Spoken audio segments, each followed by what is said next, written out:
Everyone, it's Adam here with a brand new video. Welcome to Italy, very sunny Italy as you can see.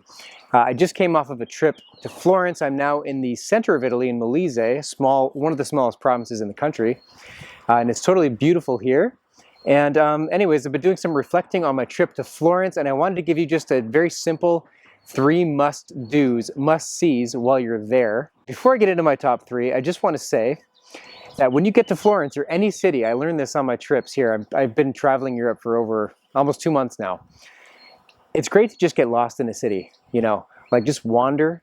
Florence is great for that. The old area of Florence, the really historic medieval part, is just full of laneways and alleyways all over the place. There's very little traffic in there.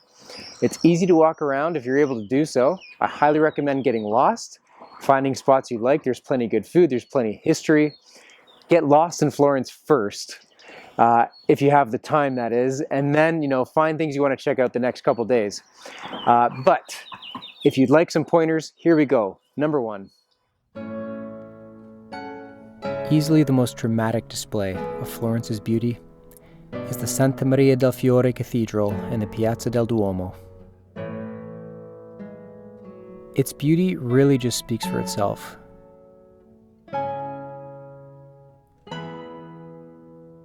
Inevitably, while I was wandering Florence, I stumbled upon this place as it's centrally located, and it dominates the town's skyline.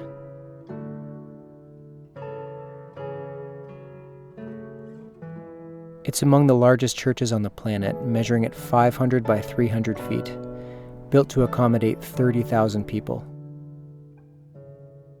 Construction began in 1296, but wasn't fully complete until 1436. The dome particularly was the puzzle, and that took 16 years alone to finish.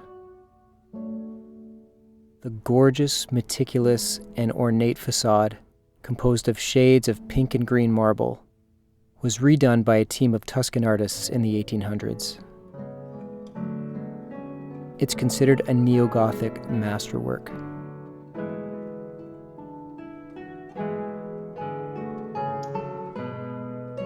It's free to enter this cathedral. The lineup is long, but the sheer size ensures you'll get in, and of course, the ceiling of the dome is painted. It was painted by Federico Zuccari in the 1500s.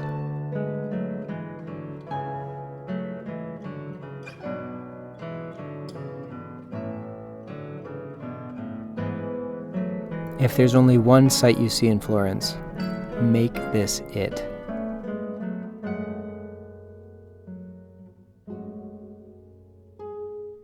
Number 2. Michelangelo's David. Considered to be the most famous statue on the planet, this treasure took Michelangelo 3 years to complete, working day and night. As you can see, he's enormous, standing 17 feet tall, weighing in at 6 tons, carved from a single piece of marble. Ironic he's so large considering he's the character from the story David and Goliath.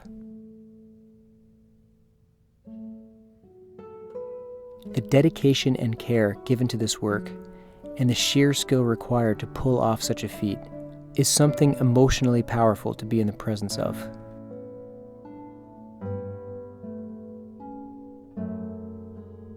To make the story even more enchanting, the piece of marble used was extremely flawed.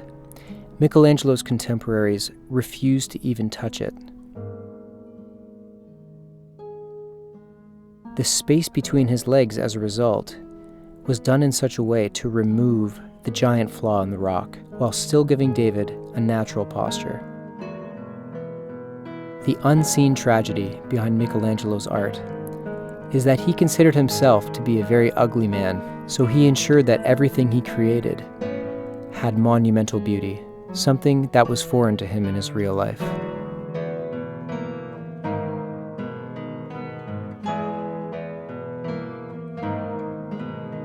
There is much to see in the Academy Gallery. Make sure you get there early. I got there at 7:30 a.m. on a weekday, but most people reserve their tickets well in advance. And for only 12 euros, you're buying yourself a life-changing experience.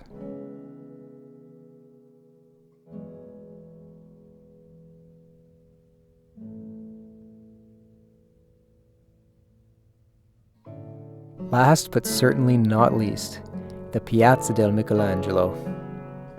Piazza basically just means town square.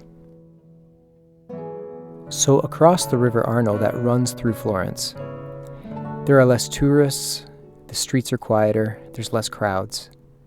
So on my last day at sunrise, I made the hike up, and after many sets of stairs and winding streets later, I was greeted with the most beautiful panoramas of both Florence and the surrounding countryside.